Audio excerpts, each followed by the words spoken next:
اور پھر ایک اور شاعر اٹھا، اس نے کہا، آپ کو میں پہلے روایت سناتا ہوں پھر شعر پڑھتا ہوں۔ ایک صحابی گزرے حضرت ابو کرسافہ رضی اللہ تعالیٰ عنہ۔ ابو کرسافہ، یہ نام یاد رکھیں۔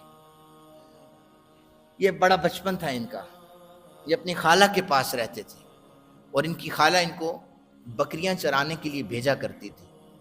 آتے جاتے ہوئے انہیں بھی کسی نے بتایا کہ مدینہ طیبہ میں محمد نامی ایک شخص آیا ہے، جو اس کے چہرے کو دیکھتا ہے وہ بھی اس کا ہو جاتا ہے، جسے وہ دیکھے وہ بھی اس کا ہو جاتا ہے۔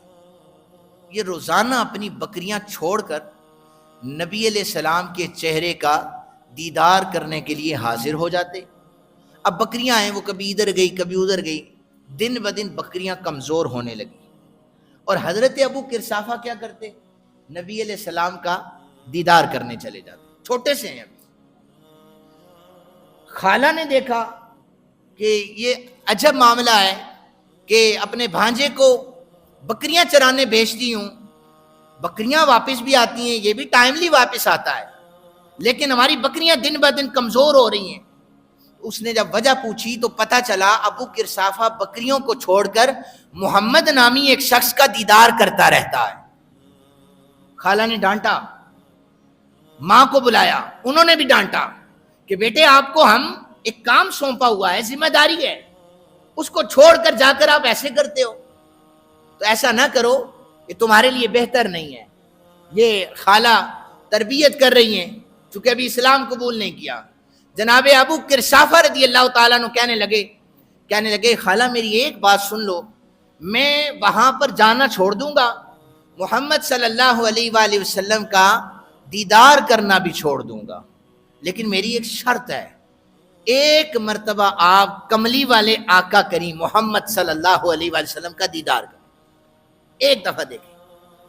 خالہ بھی راضی ہو گئی، اماں بھی راضی ہو گئی، دونوں چلی کہ نبی علیہ السلام کی بارگاہ میں چلتے ہیں، دیکھتے ہیں کہ ہمارا بچہ جس کو دیکھ رہا ہے وہ اپنی ڈیوٹی پوری نہیں کر رہا، تو دیکھتے ہیں وہ محمد ہے کیسا۔ دونوں حضور کی بارگاہ میں آئی نا، حضرت ابو کرسافہ انتظار میں بیٹھے ہوئے ہیں کہ ابھی کب ان کے منہ سے آقا کریم کی تعریف جاری ہوگی، انتظار کر رہے ہیں۔ خالہ بھی چپ ہے، حضور کو دیکھا، ماں بھی چپ ہے، نبی علیہ السلام کو دیکھا۔ واپس پلٹی تو حضرت ابو کرسافہ کہتے ہیں میرے ذہن میں نا ایک بار بار وہ خیالات آ رہے تھے، ابھی حضور کی تعریف ہوگی، ابھی حضور کی تعریف ہوگی، میں یہی سوچ رہا تھا، اتنے میں میری خالہ کہنے لگی ما رأینا مثل ھذا الرجل، اللہ کی عزت کی قسم ہے بھانجے، میں نے ایسا شخص اپنی زندگی میں کبھی نہیں دیکھا ہے، ایسا شخص میں نے کبھی نہیں دیکھا۔ اور پھر وہ کہنے لگی کہ اللہ کی عزت کی قسم ہے، جو کپڑے مصطفیٰ کریم صلی اللہ علیہ وآلہ وسلم نے پہنے ہوئے تھے، میں نے تو ایسا لباس بھی کبھی کسی کو پہنے ہوئے نہیں دیکھا ہے۔ اور جب وہ کلام کرتے تھے، نبی علیہ السلام کلام فرمایا کرتے تھے، خالہ کہنے لگی بھانجے میں نے تو کبھی اس سے پہلے ایسا کلام سنا ہی نہیں ہے۔ شاعر کہتا ہے سمجھا نہیں ہنوز میرا عشق بے ثبات، سمجھا نہیں ہنوز میرا عشق بے ثبات، تو کائنات حسن ہے یا حسن کائنات۔ اور حسان بن ثابت رضی اللہ تعالیٰ عنہ نے یہیں پر نقشہ کھینچتے ہوئے کہا تھا کہ کأنک قد خلقت کما تشاء، آقا ہمیں تو یوں لگتا ہے اللہ نے آپ کو آپ سے پوچھ کر بنایا ہے، اللہ نے آپ کو آپ سے پوچھ کر بنایا ہے، آپ کی مرضی سے بنایا ہے۔ اگر 2026 کا مولوی یہ کہہ دیتا، ہو سکتا ہے کہ فتووں کی زد میں آ جاتا، اللہ کی بارگاہ نبی سے پوچھ کر انہیں بنائے۔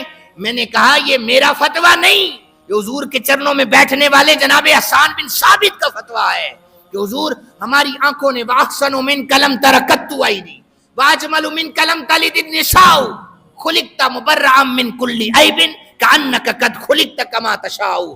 حضور ہماری آنکھوں نے آپ جیسا ہنسی دیکھا ہی نہیں ہے، آپ جیسا ہنسی کسی ماں نے جنا ہی نہیں ہے، ماں نے پیدا ہی نہیں کیا۔ حضور آپ کو تو آپ کی مرضی سے بنایا ہے، حضور آپ کو عیبوں سے پاک پیدا کیا گیا ہے، عیبوں سے پاک حضور کو پیدا کیا نہیں۔ ہماری طرح کھاتے تھے، ہماری طرح پیتے تھے. اور بھائی صحابہ کا عقیدہ یہ ہے، ہمارے اندر عیب ہیں، نبی علیہ السلام کے اندر کسی قسم کا کوئی عیب نہیں ہے. جو یہ عقیدہ رکھے دائرہ اسلام